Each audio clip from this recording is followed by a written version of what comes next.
Welcome to Ignite Your Spark series on Life Expressions. I'm your host, Charie Ilon. We're down to our fifth episode and the last element of Spark. Our followers would know that this series is a byproduct of the Ignite Your Spark Masterclass based on the book of Azim Jamal, Ignite Your Spark, Journey from Success to Significance, where he speaks about the five key elements of Spark: service, purpose, attraction, resilience, and knowing. Today, we will focus on the fifth element, which is knowing. What does it take to know? What does it take to have zero doubt? How will knowing lead to your transformation? And how will it ignite your spark? Joining me today is no less than the author of the book Spark and the coach and facilitator of the masterclass, Azim Jamal. Azim is an inspirational speaker, best-selling author, and a leadership coach. He is the founder of Corporate Sufi Worldwide Incorporated, a company dedicated to inspiring and empowering leaders to achieve material success, blended with a deep sense of purpose, balance, and fulfillment. His book, The Power of Giving, co-authored with Harvey McKinnon, has been a number one bestseller on Amazon and Barnes& Noble. It has been translated in 9 languages, won the Nautilus Gold Award for books that create social change, and even topped Harry Potter for a few hours. His latest and ninth book is entitled Spark, Journey from Success to Significance. Welcome back to the series, Azim. Thank you, Charie. Our next guest is Winnie Su. Winnie arrived in Canada 30 years ago as a financially struggling student from China, working multiple low-paying jobs to support herself. She eventually started a small accounting business, which has since grown into Next Gen Accounting, a firm with 15 professionals serving over 200 small businesses in Vancouver and the Fraser Valley.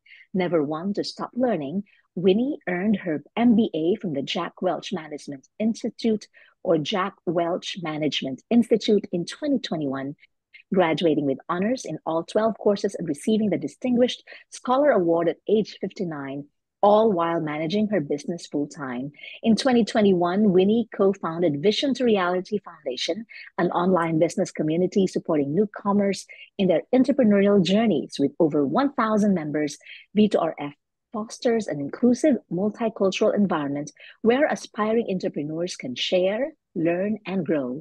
V2RF has become the social impact project for Next Gen Accounting, with staff and clients contributing to its mission of mentorship and support for future business leaders. Welcome to Life Expressions, Winnie. Thank you. Nice to be here. Our next guest is Farzana Kherani. Farzana has worked through multiple careers and many volunteer opportunities, working in Richmond and Vancouver, British Columbia. She is currently the office manager for West Coast Rheumatology Associates and volunteers in various roles through the Ismaili community or Ismaili Muslim community, in addition to her kids' school and other local organizations. Welcome to Life Expressions in the series, Farzana. Thank you so much for having me.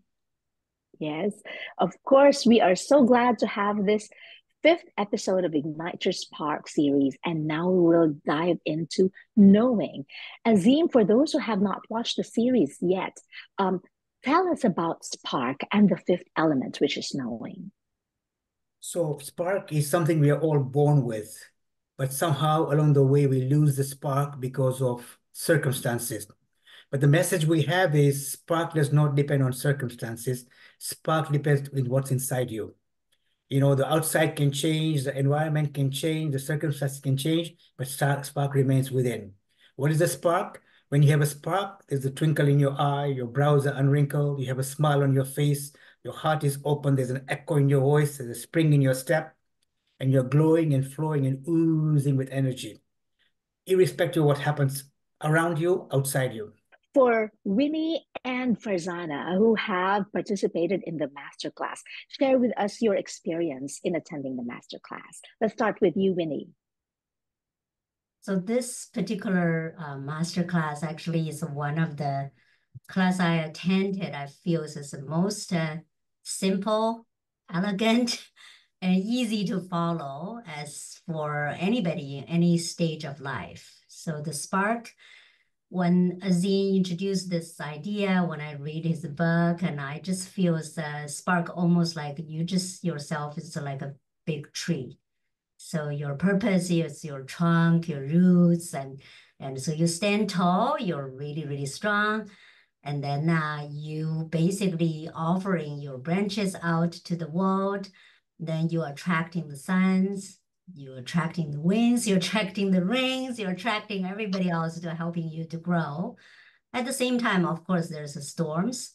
And when they break your branch, when they, blow away your leaves, and that's what Azim's class is teaching you to be resilient, because you're going to grow it back. You're going to stand tall again. So the reason is this tree actually offer a service to this world and have a present in this world. But at the same time, this particular tree of spark, they also be so natural, so easy to be part of the world. That's what the flow state Azim was teaching in this knowing. Yeah. How about you, Farzana? Yeah, I think this course itself was very inspiring, and it was very genuine and very easy to take. The nice thing I liked about it was the interaction and the amount of people you met. And it was people across the world that thought just like you and felt like service was very, very important, and they wanted to help make a difference in the world. So I think this course is definitely something a lot of people, I think if everybody could take it in the world, it would make a difference for sure. Yeah, absolutely. I totally agree with that. For me, the course is life-changing. It has changed my outlook for the better, and it has allowed me to grow further and ignite my spark. Azim, let's now dwell into the fifth element of spark, which is knowing. So knowing has three components. The first one is meditation. You can call it mindful meditation or meditation generally. The second one is journal writing, which is introspection. And then the third one is achieving balance, the inner balance of life, right? So meditation basically is a process of going inside and going inside and going inside, connecting with the spirit within, connecting with your spark within, connecting with your source within. And once you're connected, that's where you get peace and congruence and harmony. Journal writing is really about observing your life, not just seeing, but observing your life. What is actually going on? You're very objective. And in the process, you're coming to know yourself better and asking yourself, am I living to my current now, or am I living to my best now? And what's the gap? And identifying those gaps and getting better and better and better every day in every way, small steps at a time. So that's the journal writing.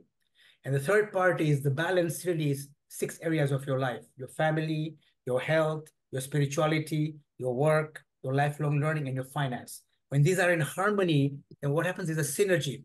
The more your body is active, the more it helps your mind, the more it helps your soul. The more your mind is active, it helps your body, it helps your soul. The more your body is active, it helps your soul, the mind. So there's a synergistic effect of the body, of the mind, of the soul. And this is where magic happens. This is where spark happens. Wow, wow. That's when and where spark happens.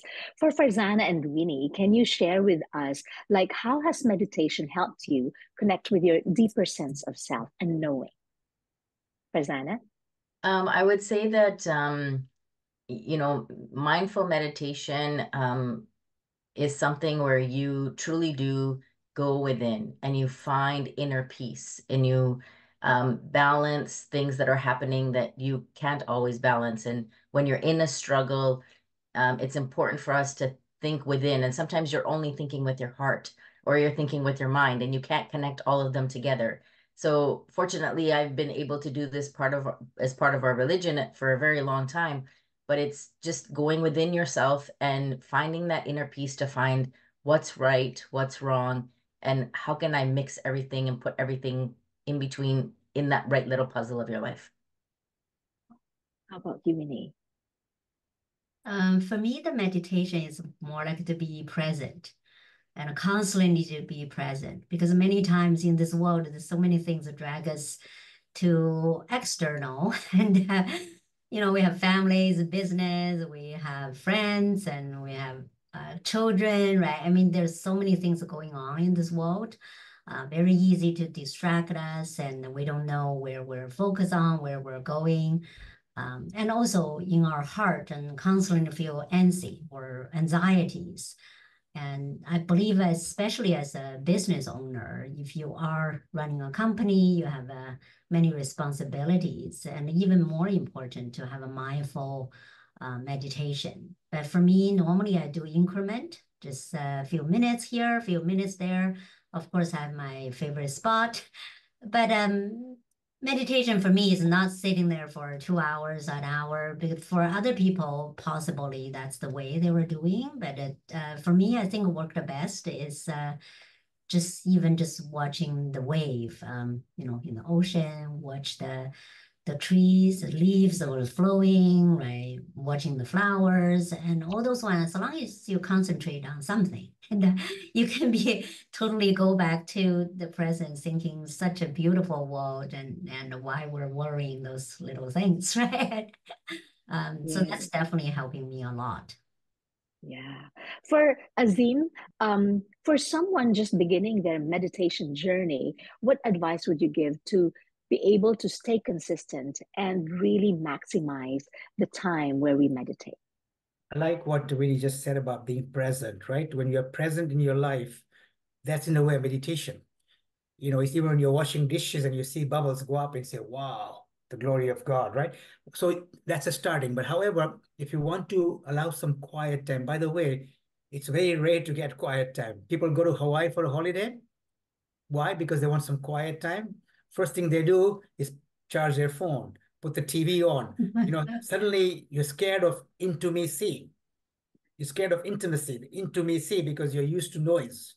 You want to get noisy. So it's very rare you get quiet time. So if you want to start meditation, you allow some time, 5 minutes, 2 minutes, 1 minute, whatever it is, quiet time.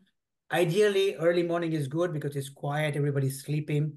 So find a spot where you sit, where you do nothing else. You don't eat there, you don't watch TV there, you don't sleep there. It's a place of meditation. So when you go there, there's energy there.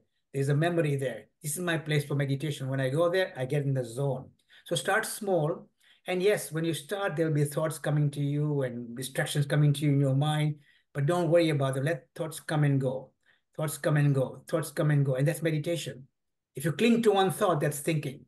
So you want to allow thoughts to come and go. And the gap between each thought lies the power. And it can be a very minimum time within the gap. That can be the magic. And so that's the idea. Start small and then work your way up. For Farzana and Winnie, can you share a moment in your life where meditation played a crucial role in clarifying your thoughts or helping you make a decision or just helping you make that bold move? Making business decisions sometimes is hard, right?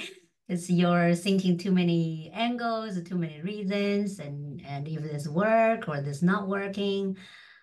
So meditation truly helped me to be inner. So even before I made the decision for our business to transform from desktop accounting to cloud-based accounting, that's a big shift. And I don't know, my staff will learn new skills. I don't know if my client wanted to accepting that. So do take a lot of time. I remember that time I went to the beach and just looking at the wave and standing there for hours and just try to make that decision and then calm down. So I'm thinking, I really, really love what Azim just said. You make almost like you have a space between your thought and your body. And you're watching from above and then just watching your own thought flow as a third person. So I really like that particular idea. I think at the time I felt that way as somebody looking from outside to looking my own thoughts. And so creating a space and room between your thoughts and your person. And then in that way, you just confirm your decision is correct, need to moving forward, whatever it takes, get them done. So I truly believe meditation helping every single person in this world. Yes. How about you, Farzana? I would say that, making a decision around what I wanted to do with life in general. Just, you struggle trying to figure out what is the right passion. So what your birthday gift is, and it's something that Azim talks about a lot is what is your birthday gift? And so, you're trying to figure out what's best for you. And so those times when I was struggling to figure that out, that mindful meditation was really important. It allowed me to go in and say, I need to think about me, and I need to know what is best for me, but also what am I doing that's going to be best for the world, not just my immediate family, but for everybody. How am I really going to help? And so, that I think that fits into Azim's course for Ignite the Spark. And I think that's something that I truly did that was really important. Wow. Yeah. Now let's get into introspective journaling. How do you do journaling, Azim? Yeah. Before I just answer that question, I'm just looking at the tree moving and the ocean water moving behind Farzana. And, this is something, you might tell people the tree is moving. Is the way the tree moving? Because we are not observing, we are just living. But when you look properly, everything around you is magical. Yeah. Everything around you is magical, right? So even that is meditation, being present to see around you what's happening. The bird flying, wow, magic, so effortless and so natural. So those are small things which both Prasanna and Winnie brought up are part of that process not to forget, right? So coming back to journaling, I think the idea about journaling is to observe your life. So meaning, like this morning, I woke up at 3 in the morning. I meditated for an hour. I went for a walk. I did a few things. And then you ask yourself, if I had to redo at 3 a.m., what would I change doing? And every day you'll find you could change something of what you're doing, which could be better. And if you observe and you write, so it increases your awareness, self-awareness. You have heightened awareness. And great leaders have heightened awareness because they see things as reality, not as illusion, right? Sometimes we're living in an illusion. We think this is my life. But if you really observe, this is not your life. And we all have big room to improve in everything we do.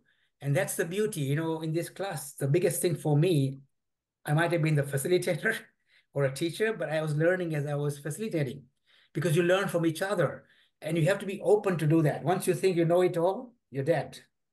So True. journal is really about observing your life. And, one thing you can do every day is to ask yourself, if God gave me a chance to relive my life today, what will I change? And you'll find that at least one thing you would change, if not many. Yeah, I totally agree with the fact that the biggest room in the world is the room for improvement, and journaling is one way for us to see how and where we can improve. For Farzana, how has journaling helped you, and how do you do journaling? Yeah, that's a great question. I, at the beginning of the course, even before, was not a big journal person. I didn't feel like writing my thoughts was important, and I think it was more just fear of reading it over again and saying, "Wow, like I'm thinking like this." But as we continued on the course, and I started to realize that, writing even something about that you're being grateful for something, or this was my biggest challenge today. And it's not necessarily trying to find out how to solve the situation, but just acknowledging in your journal, I think is the most important thing. And I think one word sometimes, it doesn't have to be a book, because not all of us are good at writing books, but just writing one word, it can actually help make that difference. Yeah. And Winnie, for you, has journaling helped you or led you to a breakthrough or a realization in your life? And how do you do journaling? Yeah, journaling really has been in my life for off and on. I cannot say as a continually. Some years or some months I probably don't do nothing, but it's been always a part of me. I think many years ago, when I have young children, a young child, and two business, and parents really old, and taking care of them. So there's many things going on. So I was thinking, or if there's something just irritate you and you try to vent it out, but you don't really want to yelling to somebody or fighting with them because you feel that's not the right way to do, or probably doesn't really bring you good result. So I normally just write a long page and write down how I saw it and how I feel, why that person feel this way, why the situation happened this way. That's helped me to managing the thought, and also taking that vent out, whatever Yeah. in your heart, right? So there's a resentment is gone. So really, really helping. But for last few years, I just follow one of my virtual mentors' method, which is Chris Brogan. I truly love his method. Every year have 3 words, and you just focus on those 3 words, because none of us is perfect. The biggest room is improvement. And each year I focus on 3 words I'm more like working on a little bit more. So this year, 2024, is aware, share, and being. So every day I'm following these 3 areas, thinking about what I discovered in that 3 areas. Just few words and maybe 1 line, 2 lines, and truly help. Like the Spark class talking about, the journaling is more like a reflection on yourself. Of course, you want to measure with your personal purpose, your personal birthday gift, and if the best match with your external present, with your inner birthday gift, they match, they have the maximum impact or result. But I think the most important journaling for me is it's reflection. You always reflect on what you did, and if you can improve, you can do better. But it's for ourselves. It's not too hard on ourselves, because many people just think I could do this much. How come I only did 20%? I should do 100%. I think for then I'm that kind of person. I want to save the whole world, and my ability is too limited. But journaling is truly let yourself realize, we're all limited. We cannot do it alone. We need to have so many people, and then we gradually correcting, tiny bit, tiny bit. That's what I learned from my mentor, Azim, and all his book, to teaching us how to do that. Just a way to be better. Yeah, I like that, because for myself, after taking the Ignite Your Spark Masterclass with Azim, I have started to more diligently do journaling. And I appreciate the fact that we could really reflect after a day or in the morning. It depends when you do it. And there's really no hard and fast rule on how to do it, but it is your sacred space. But for you, Azim, what can you say? Like, how should we integrate journaling without pressure in our daily life to really ignite our spark? Something is worrying you, let's say. Something is bothering you at work, the boss, or something happened you haven't dealt with. You write down the question, what is worrying me? And you answer. Suddenly, as you're answering, clarity comes in. Suddenly, you hone into the real problem, the root, and you realize it's not that a big deal. But by living in your head, it's hazy and it's vague and it's wishy-washy, and you're not zeroing in. So whatever way you want to start journaling, this is one example of asking yourself, what is worrying me today? Why am I not present? Right?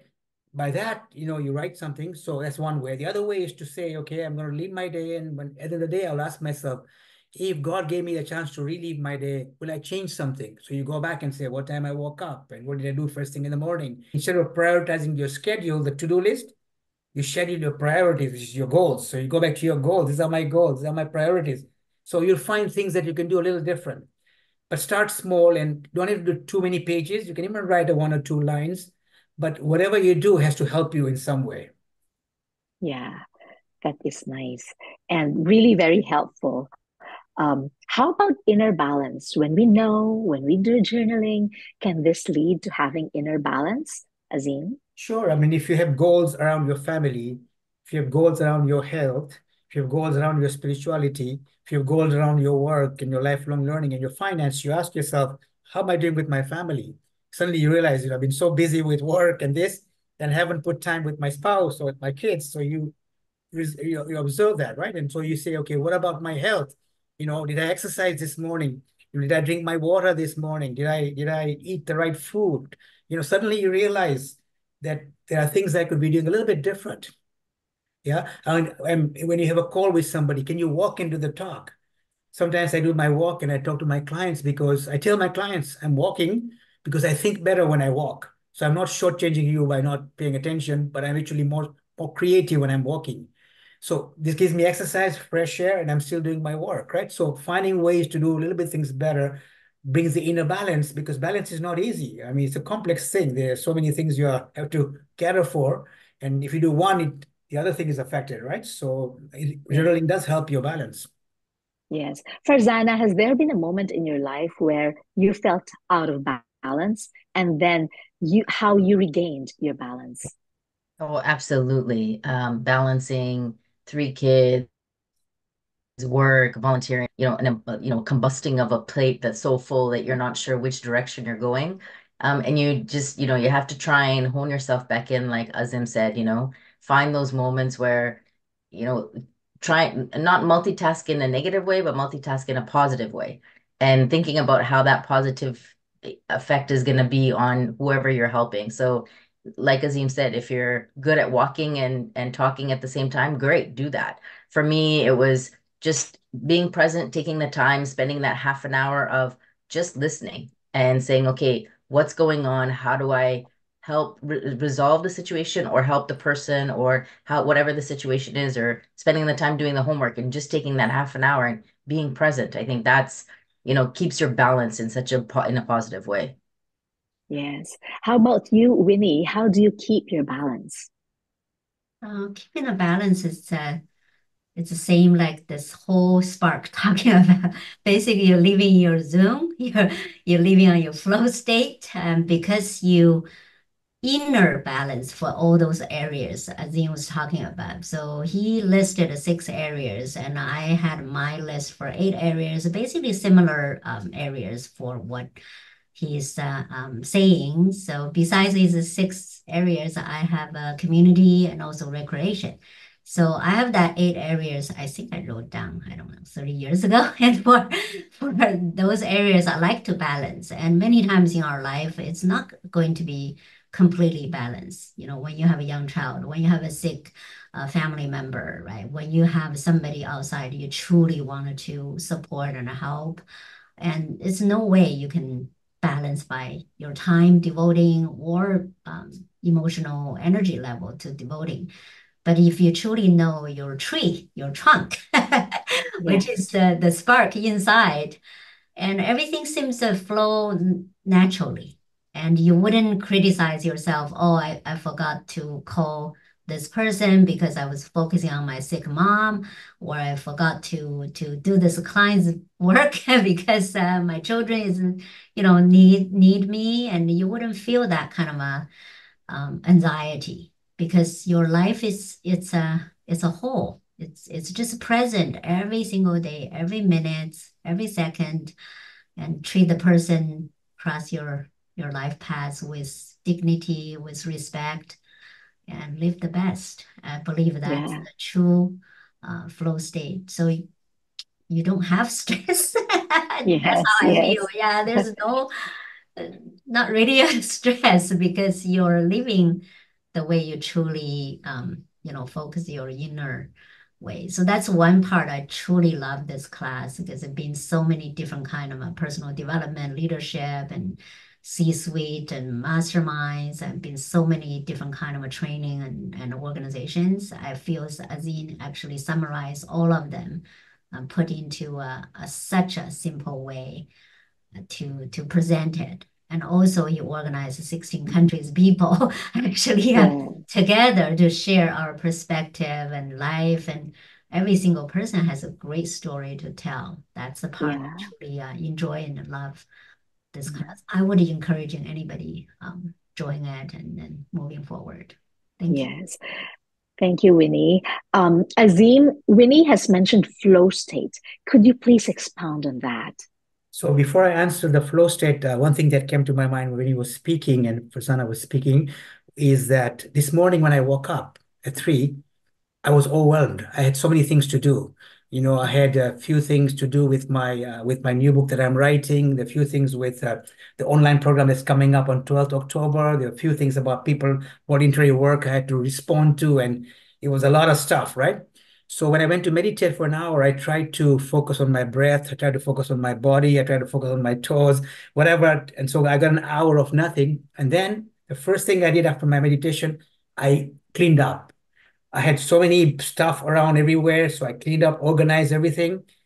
So the idea was less is more. So I said, let me get out what I don't need to do, and I brought the few things that I really need to worry about, And then I had this person who had asked me for some help, and I hadn't resolved it, and I didn't have the power to resolve it, and I was going to meet somebody to help me. Instead, I sent him a WhatsApp message to say, This is because I couldn't meet him. He was busy to meet me. So I said, this is the issue with me. Can you clarify? So once I wrote that, it was out of my head. Now I know he's going to respond to me so I can respond to the person. But I felt much better because everything was clean. So by the time I came to the class, I'm here. I have no more overwhelming. My things are in my briefcase, there's only one or two things. Everything is properly organized. So just the idea of slowing down to speed up, doing less to achieve more, right? So these are less is more, slow is fast, small is big. Yeah. So when you realize when you're overwhelmed, you're going to cut down things. So coming back to the flow state, part of flow state is to be present, to be content, and to be in control. You cannot be present if you have so many things in your mind all over the place. So you got to organize yourself and say, look, let me get down and do one thing at a time. But knowing the one thing I'm doing is the most important thing I'm doing. It's part of my priority. It's part of my goal, right? And that allows you that space. The other thing is to realize that when you are present, time expands. 1 minute becomes like eternity. There are times when I wake up at 1 o'clock, if I've slept very early, I have a space where I study. So I'm quiet at 1 o'clock, everybody's sleeping, and I start to create. I start to create. I start to create. I do so much work. I look at the time, it's only 10 past 1. Only 10 minutes is gone. I've done so much because I'm in the flow. So flow state makes you do much more, right? Much more in less time because you're not allowing distractions, not distractions of a phone call or something, but in your own mind distractions, right? And so that's the power.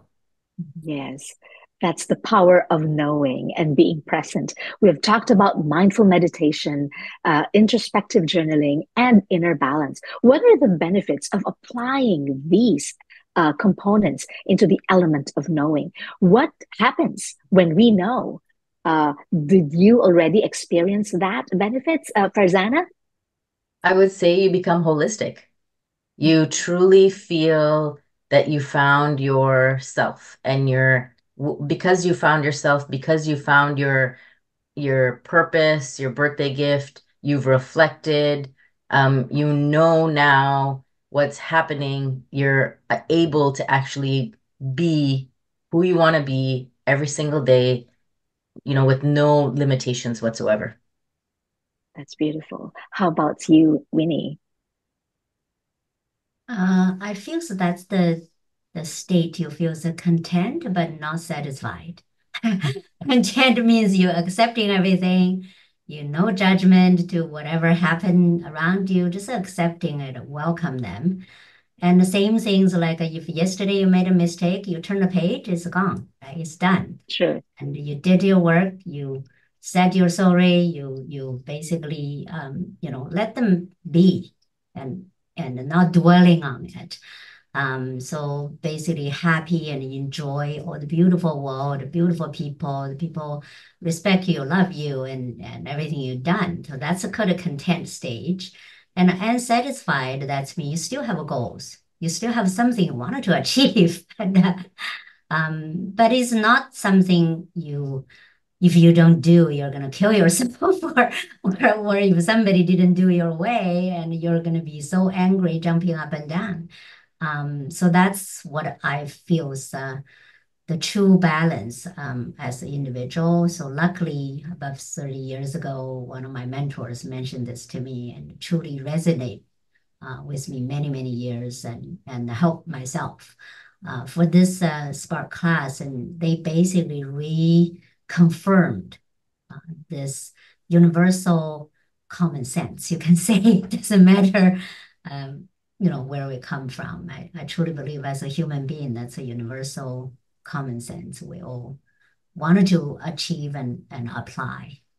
So all those methods, the meditation, journaling, and then Azim was teaching, you turn the negative to positive, you turn the sour grape to the sweet one, lemon to lemonade, and all those ones, it's a part of this knowing. But it's a self-awareness in the number one place. Thank you. That's wonderful, Winnie. Thank you so much. Azim, could you expand on that, on the thoughts of Winnie and Farzana on knowing? Yeah, I think, knowing is, it gives you that kind of peace. whether you call it holistic, whether you call it being present. If you know by journaling that you are doing the right things, you are not mean, you are not cruel, you're not hurting anybody, you're doing your best to the best of your ability. Of course, you can do better. There's room for improvement, but it gives you that kind of peace that I'm doing the right things. So there's nothing for me to take the burden of the world inside me. I'm doing the right things. And yes, things take time to achieve. One of the powerful things I normally say to myself is, I want what I have and I aspire for what I want. Let me repeat. I want what I have, my family, my health, my work, my this. I want it. I'm very grateful for it. But I'm aspiring for what I want. And it sounds contradictory. So I don't stop aspiring, like Winnie said the word complacency. You don't want to be complacent because you can achieve more, not for greed. This is the main important point. It's not for greed, it's for a goal larger than self. When the subject, which is the ego, disappears in the object, which is the goal, larger than self, magic happens. Yeah, so I think that is very important in terms of realizing that this idea of meditation, journaling, and inner balance helps you to know you're on track, you're doing the right things, and if you're doing something wrong, it's going to bother you. It's like if you wear a nice clean shirt or a clean dress and something dirt happens, you say, oh, yeah. But if you're wearing a dirty mechanic's overall and something dirt happens, nothing happens. If your soul is pure, a small thing affects you. And meditation helps you with that. Journaling helps you with that. And being mindful of the inner balance also helps you to be cognizant where you're going off track. There's also this saying that you always share with us: knowing is having zero doubt, because a little doubt is too big of a doubt. Could you please share that thought with us? Yeah, so when you have zero doubt, what happens is, you have this affirmation that you want. You're trying to use your birthday gift. You have an ultimate purpose credo. You have a service mantra and you're doing things. Then you have a zero doubt that what I'm doing, it's going to happen. And if there's an obstacle or hurdle, it's not in the way, it's on the way. It's helping me to get to my thing. It may not appear that way. You might go a step back, but then you speed up, right? So you have that belief that I'm on the right track and I'm going to be guided. You're guided by your source. You're guided by your inner self, telling you go this, go that. If you look at today's call with Winnie, Farzana, and you, if you look at it, I think Winnie was the most active participant in the 36 people, and everybody agrees that, right? And Yes. Farzana was helping me with a chat line, this, that, and the other. And Charie, you've been doing this podcast, so how fitting that we end with the three people, the five things, right? So things happen just automatically. The universe aligns to make it happen. So when you have this affirmation attraction, you become a living magnet. You vibrate. Circumstances, accidents, people come in your way to help you. And it's almost automatic. And then you realize the universe, as I aspire, the universe conspires. I was telling, in my TED talk that when I changed my career and I sacrificed for the helping the volunteers, the refugees, three things happened. My vocation became my vacation. What I aspired, the universe conspired. And as I went to transform the lives of others, my life got transformed. Wonderful. Oh, that's beautiful. Winnie and Farzana, your final thoughts and the words that you'd like to share with the people who are listening to us right now. Let's start with you, Farzana. I would say that, this course really changed my perspective in life. It helped me understand things that I was doing that I could do better. And Azim said it really gracefully. It's one day at a time. You had yesterday, you can't change it. You have today, be present, do the best that you can. Know you're gonna make mistakes, but forgive yourself that night. Move on tomorrow. Tomorrow's a whole new day. Beautiful. Thank you so much. Winnie. Yeah, for me, it's to capture the essence of this whole spark idea. Is your life truly will be beautiful, will really have a legacy or infinity because you're giving. Because this whole essence of life is giving, not getting. We're all getting what we want. We have many want, many need, But at the same time, if you're thinking about giving, actually the whole universe, the whole world coming back to help you to do that giving. And also inside your heart, you feel much more satisfaction, much more peace, and also your eternity actually is coming from that giving, not from getting. So I like to end this with Winston Churchill's say, you make a living by what you're getting, and you make a life by what you're giving. Yeah, I totally agree with that. Thank you so much, Winnie. And for all of you out there who is becoming more curious how to ignite your spark, how to have an internal spark and have a permanent spark, take a look at the website corporatesufi.com/spark masterclass and be part of the upcoming Ignite Your Spark Masterclass of Azim on October 12th. Azim, your final words and invitation to the people to join the Ignite Your Spark Masterclass. Yeah, I know. I think as I mentioned, for all of us, including me, the class was transformational. There were 36 people from 16 countries. Everybody brought their special uniqueness to the class, and we all benefited from it. I feel this group is going to be hopefully lifelong as a group. And I think each one of us believed that this concept has power to change and transform many things around the world, and we will continue to do that. And the idea is that the next class comes in is a build on, from the last class. I expect that, people like all of you here have been benefited. You'll tell at least one person you think would benefit. And, I'm phoning each person who's applying and vetting them before I accept them, because I feel that it's important for the person who's participating also to be the right person, because I don't want somebody to participate and then find it's not for them. So both ways it has to match. So that's very important. And I think next week or the week after, when we do the last session with Salim has been a YPOer. YPOer are clients of mine who I work with. So he represents the YPO group. So with him, when he asks me questions, he's asking from that paradigm. So I'm able to respond. So he's been with me. We did pre-recorded videos for this course. We did pre-recorded videos for another course I've done, which is called Corporate Sufi Habits. And we're working on 7 steps to lasting happiness. So he's been my kind of mirror from my client's perspective. So we're going to do one more with him and share with the people before the course. But the idea is, I think the group that we had was just perfect. And it was by accident perfect. We had people just come from wherever, but it was perfect. And we want to build on that. So I encourage people to look at it, but you'll be vetted and we'll make sure that you're the right person for you and for us both, right? Azim, thank you so much. And for myself, I have been so blessed and privileged to attend the first Ignite Your Spark Masterclass. And like all the other participants, my life has been transformed. My outlook has changed for the better. And I am not just trying, but I would like to believe igniting my spark through your help and all of the participants in the masterclass and the people that I live with, work with, and breathe with. So thank you so much for this episode, Farzana, Winnie, and Azim. Thank you so much for this 5th episode of Ignite Your Spark series on knowing.